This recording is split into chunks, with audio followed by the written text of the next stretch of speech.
Assalamualaikum warahmatullahi wabarakatuh. Perkenalkan, nama saya Tika Anggina dengan NIM 24060109. Baiklah, di sini saya akan mempresentasikan hasil dari PPT saya pada bab 8 tentang pertumbuhan ekonomi 2, yaitu teknologi, bukti empiris, dan kebijakan. Baiklah, pertama-tama kita akan membahas tentang kemajuan teknologi dalam model Solo. Nah, pada bab 2 pembahasan kemajuan teknologi dan model Solo sejauh ini, presentasi kita mengenai model Solo mengasumsikan hubungan yang tidak berubah antara input modal dan tenaga kerja serta output barang dan jasa. Tetapi model ini bisa dimodifikasi untuk mencakup kemajuan teknologi yang merupakan variabel eksogen yang meningkatkan kemampuan masyarakat untuk eh, memproduksi sepanjang waktu. Hmm. Yang Adapun bagian-bagian dari teknologi dalam model Solo ini, yang pertama kita akan membahas tentang efisiensi tenaga kerja, yang dimana untuk memasukkan kemajuan teknologi, kita harus kembali ke fungsi produksi yang mengaitkan modal total atau biasa disebut dengan K, dan tenaga kerja total yang biasa dilambangkan dengan L, dengan output total yang dilambangkan dengan Y. Jadi fungsi produksi itu adalah eh, Y sama dengan F fungsi dari K dan L. Kini kita tuliskan fungsi produksi itu sebagai hmm, eh, Y sama dengan fungsi KL dikali E, di mana E adalah variabel baru yang disebut efisiensi tenaga kerja. Ketika teknologi mengalami kemajuan, efisiensi tenaga kerja juga meningkat, mencerminkan pengaduan masyarakat tentang metode-metode produksi. Ketika teknologi mengalami kemajuan efisiensi, tenaga kerja meningkat. Contohnya, efisiensi tenaga kerja meningkat ketika produksi lini perakitan mentransformasi sistem manufaktur pada awal abad ke-20 dan meningkat lagi ketika komputerisasi diperkenalkan di akhir abad ke-20. Efisiensi tenaga kerja juga meningkat ketika ada pengembangan dalam kesehatan, pendidikan, atau keahlian angkatan kerja. L dikali E mengukur jumlah pekerja efektif. Fungsi produksi ini menyatakan bahwa output total Y bergantung pada jumlah unit modal K dan jumlah pekerja efektif L dikali E. Peningkatan efisiensi tenaga kerja E sejalan dengan peningkatan angkatan kerja L. Fungsi inti dari pendekatan ini adalah bahwa peningkatan efisiensi tenaga kerja E sejalan dengan peningkatan angkatan kerja R. Asumsi yang paling sederhana, kemajuan teknologi menyebabkan efisiensi tenaga kerja tumbuh pada tingkat konstan atau dilambangkan dengan G.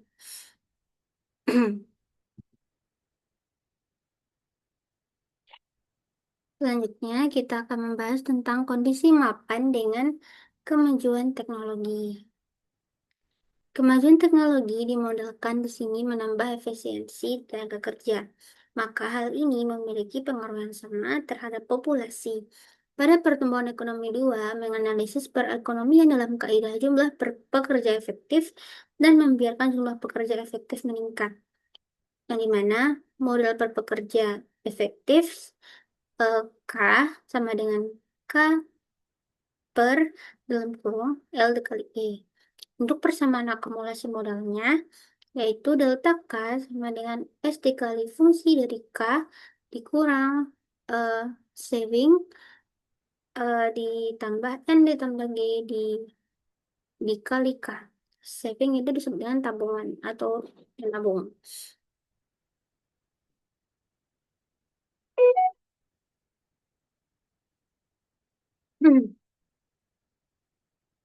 Seperti sebelumnya, perubahan persediaan modal delta K sama dengan investasi SFK dikurangi investasi pulang dikurang pokok. Namun demikian, karena K sama dengan K per L dikali E, maka investasi pulang dikurang pokok meliputi tiga kaidah. Untuk menjaga K tetap konstan, SK dibutuhkan untuk mengganti modal yang berdepresiasi atau menyusut. NK dibutuhkan untuk memberi modal bagi para pekerja baru, dan GK dibutuhkan untuk memberi modal bagi para pekerja aktif baru yang diciptakan oleh kemajuan teknologi. Sebagaimana ditampilkan gambar di bawah ini, penjelasan tentang kemajuan teknologi tidak secara mencolok membedakan analisis kita tentang kondisi mapan. Ada suatu tingkat K yang dinyatakan dengan K bintang, di mana model model per pekerja efektif dan output per pekerja efektif adalah konstan seperti sebelumnya. Kondisi mapan ini menunjukkan equilibrium perekonomian jangka panjang.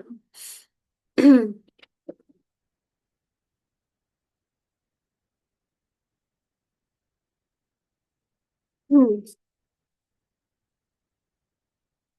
Nah, adapun dampak kemajuan teknologi. Kemajuan teknologi mengoptimalkan tenaga kerja pada tingkat G mempengaruhi modal pertumbuhan solo dalam cara yang sama dengan pertumbuhan populasi pada tingkat M. Sekarang, K atau modal didefinisikan sebagai jumlah modal per pekerja efektif yang meningkatkan jumlah pekerja efektif. Karena kemajuan teknologi cenderung mengurangi K dalam kondisi makan. Investasi SFK secara tepat mengimbangi penurunan K yang terkait dengan depresiasi, pertumbuhan populasi, dan kemajuan teknologi.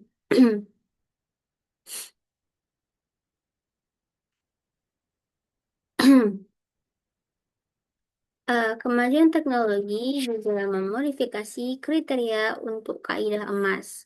Tingkat modal kaidah emas didefinisikan sebagai kondisi mapan yang memaksimalkan kondisi per pekerja efektif. Dengan mengikuti argumen yang sama, dapat menunjukkan bahwa konsumsi per pekerja efektif pada kondisi mapan adalah eh, C bintang sama dengan F fungsi dari K bintang dikurang S atau saving ditambah N tambah G kali K bintang. Konsumsi pada kondisi mapan dimaksimalkan jika MPK sama dengan saving ditambah E tambah G atau MPK dikurang saving sama dengan N ditambah G.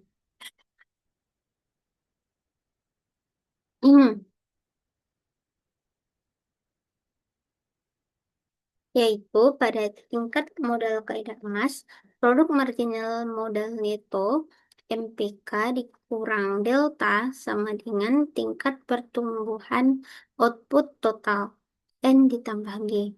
Karena perekonomian aktual mengalami pertumbuhan populasi dan kemajuan teknologi, maka harus menggunakan kriteria ini untuk mengevaluasi apakah itu memiliki modal yang lebih besar atau lebih kecil dari kondisi mapan kaidah emas. Baiklah, selanjutnya yaitu teori pertumbuhan sampai data empirisi pertumbuhan, yang dimana ada tiga, yaitu pertumbuhan yang seimbang, convergence, dan akumulasi faktor versus efisiensi produksi. Yang pertama, kita akan membahas tentang pertumbuhan yang seimbang. Sebelumnya, sejauh ini dalam bab ini kita telah diperkenalkan dengan kemajuan teknologi eksogen dalam model Solow untuk menjelaskan pertumbuhan yang berkelanjutan dari standar kehidupan. Kita kemudian menggunakan kerangka kerja teoritis sebagai lensa untuk melihat isu-isu penting yang dihadapi oleh pembuat kebijakan. Sekarang, mari kita diskusikan apa yang terjadi saat teori dihadapkan dengan fakta. Yang pertama yaitu pertumbuhan yang seimbang. Menurut model Solow, kemajuan teknologi yang menyebabkan nilai berbagai variabel meningkat secara bersamaan pada kondisi mapan. Hal ini yang disebut pertumbuhan yang seimbang atau disebut dengan balance growth. Bekerja dengan baik dalam mendeskripsikan data jangka panjang bagi perekonomian US. Pertama, pertimbangkanlah output per pekerja atau Y per L dan persediaan modal per pekerja atau K per L. Menurut Solow, dalam kondisi mapan, kedua variabel ini tumbuh sebesar G atau konstan pada tingkat kemajuan teknologi. Data US selama pertengahan abad ini menunjukkan bahwa output per pekerja dan persediaan modal per pekerja telah tumbuh dalam tingkat yang hampir sama, sekitar 2% per tahun. Dengan kata lain, rasio modal dikurang output telah bertahan konstan sepanjang waktu. Kemajuan teknologi juga mempengaruhi harga faktor.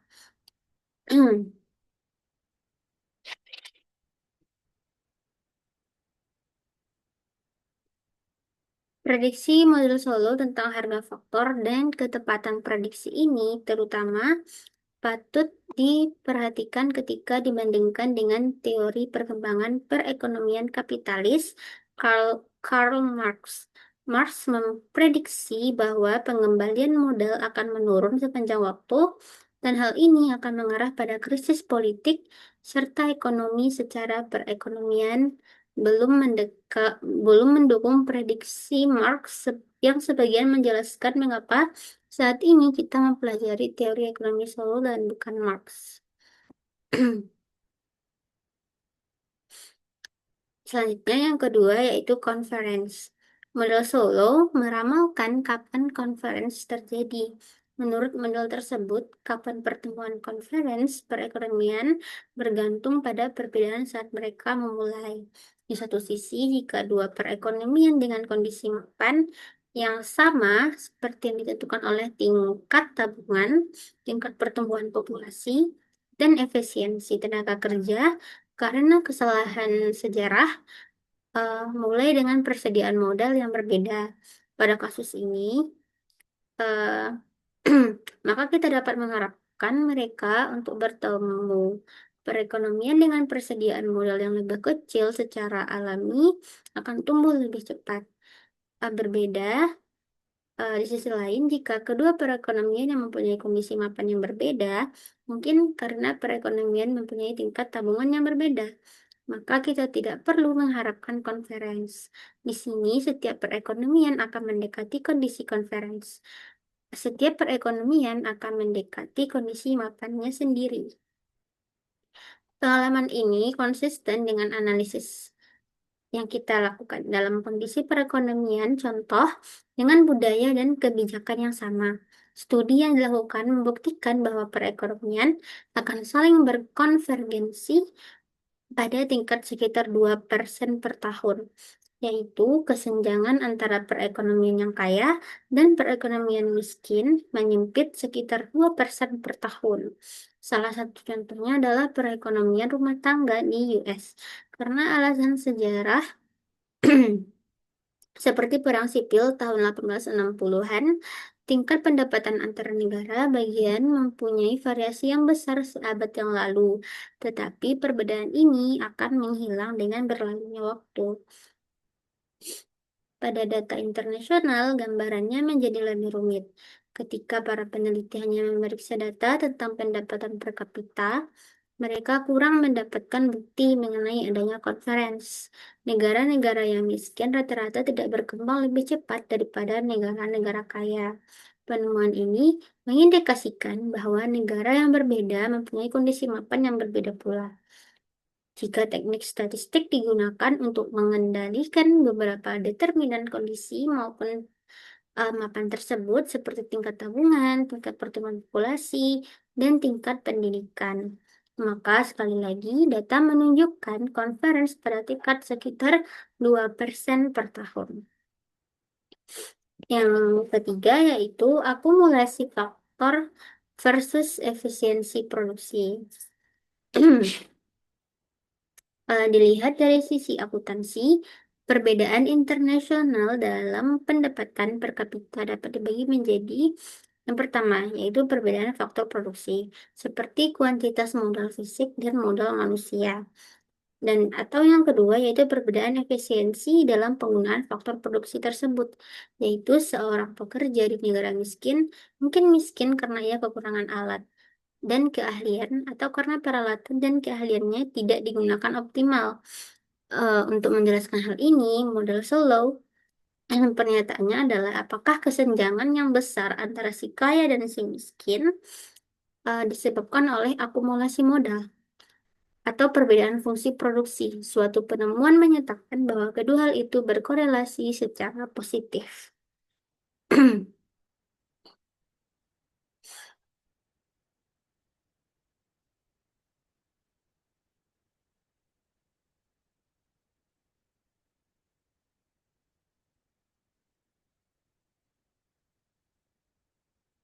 Nah, selanjutnya yaitu ada beberapa cara untuk menginterpretasikan korelasi yang positif ini.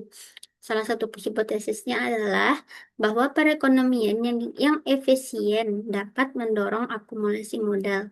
Sebagai contoh, seseorang dalam perekonomian yang berfungsi dengan baik mungkin mempunyai sumber daya dan insentif untuk tetap bersekolah serta mengakumulasikan modal manusia yang lebih besar.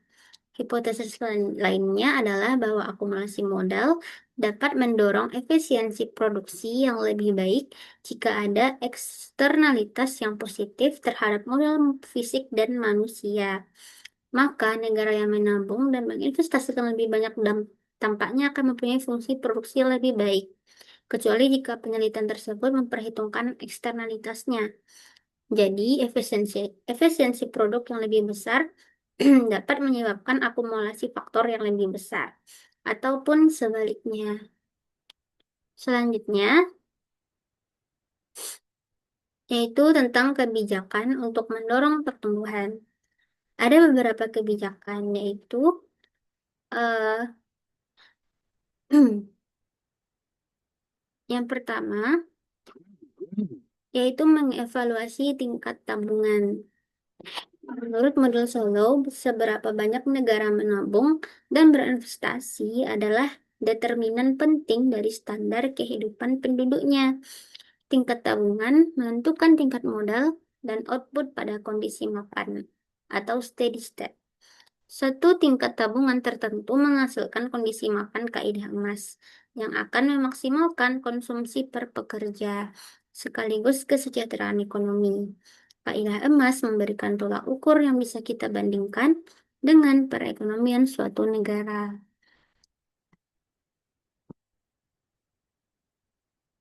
Yang kedua yaitu mengubah tingkat tabungan. Cara yang paling tepat yang bisa dilakukan pemerintah untuk mempengaruhi tabungan nasional adalah melalui masyarakat. Perbedaan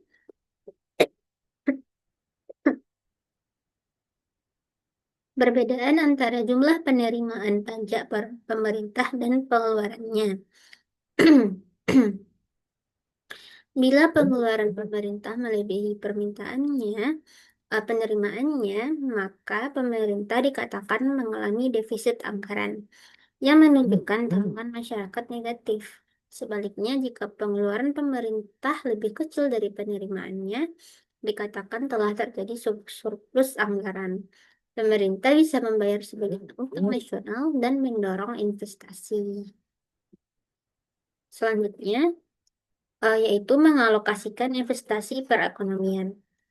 Para pembuat kebijakan yang berusaha mendorong pertumbuhan ekonomi harus menghadapi isu tentang jenis-jenis modal apa yang paling dibutuhkan perekonomian.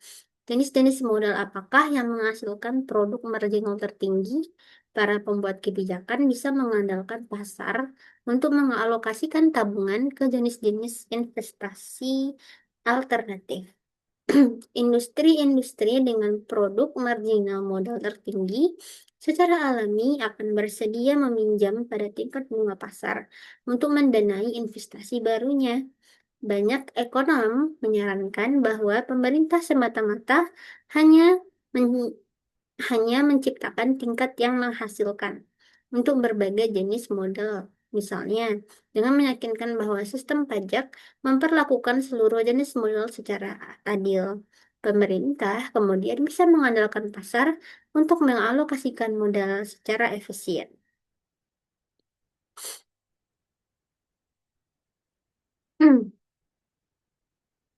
Nah, untuk kebijakan yang keempat, untuk mendorong pertumbuhan, yaitu membangun institusi yang tepat.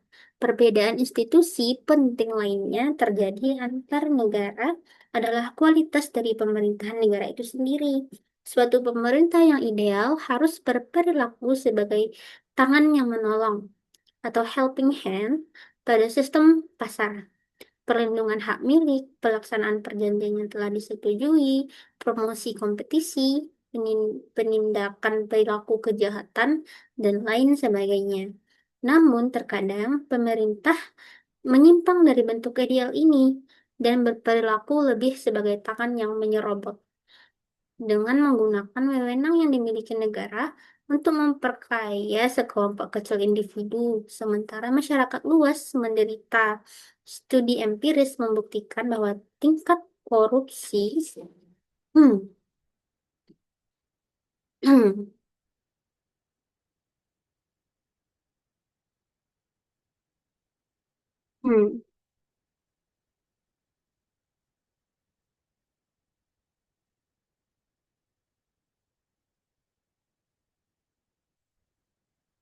saya ulangi, studi empiris membuktikan bahwa tingkat korupsi yang cukup tinggi di suatu negara merupakan faktor penentu yang cukup penting bagi pertumbuhan ekonomi.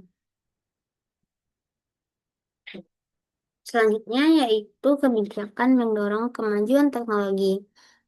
Sebagian besar dari kebijakan ini mendorong sektor swasta untuk menyalurkan sumber daya ke inovasi teknologi. Sebagai contoh, sistem paten memberikan monopoli sementara kepada investor produk-produk baru. Prinsip perpajakan menawarkan menghapus pajak untuk perusahaan-perusahaan yang terlibat dalam penelitian dan pengembangan, serta kantor-kantor pemerintah seperti National Science Foundation secara langsung mensubsidi penelitian dasar di universitas. Selain itu, sebagaimana yang telah dibahas, kebijakan industri juga menyarankan bahwa pemerintah seharusnya mengambil peran yang lebih aktif dalam mempromosikan industri-industri tertentu yang merupakan kunci bagi kemajuan teknologi yang pesat. Selanjutnya, yaitu teori pertumbuhan endogen, yaitu di luar model Solow. Untuk memahami sepenuhnya proses pertumbuhan ekonomi, kita perlu keluar dari model Solow dan mengembangkan model-model yang menjelaskan kemajuan teknologi yang berasal dari luar. Model-model ini disebut teori pertumbuhan endogen.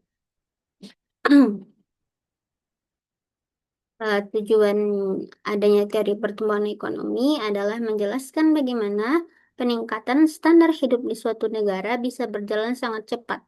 Dalam model Solow ditunjukkan bahwa peningkatan ekonomi yang sangat pesat adalah karena faktor teknologi. Solow mengasumsikan bahwa perubahan teknologi terjadi karena pengaruh dari luar. Lalu lahirlah teori pertumbuhan endogen yang menolak asumsi dasar Solow tentang perubahan teknologi oksigen yang berasal dari luar.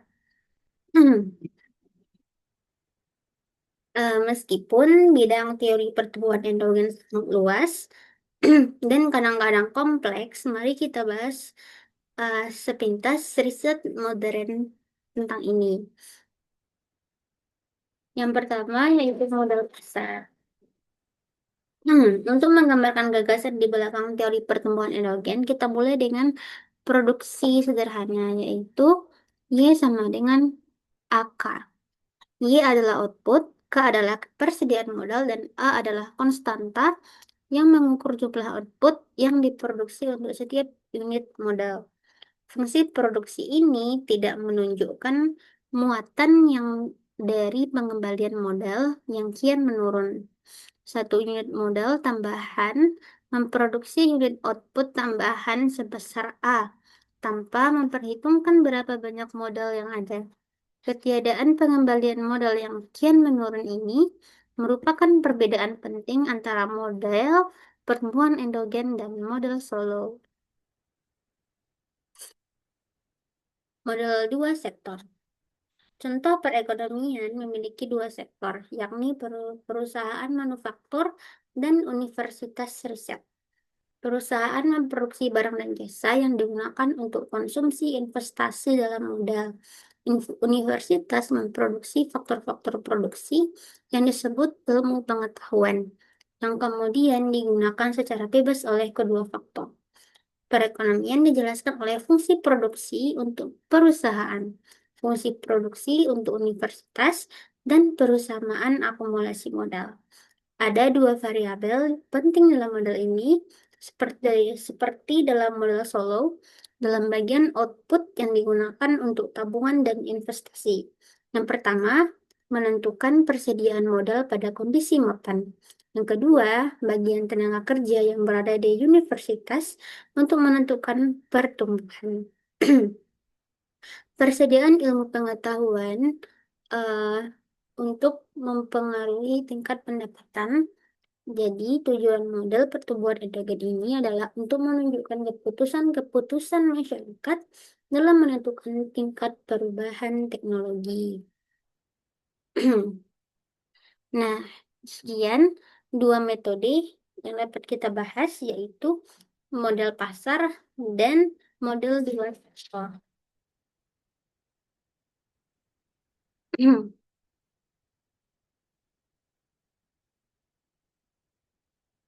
Yang dapat saya presentasikan pada kesempatan kali ini. Terima kasih atas perhatiannya. Mohon maaf bila ada kekurangan. Saya pamit undur diri. Wassalamualaikum warahmatullahi wabarakatuh.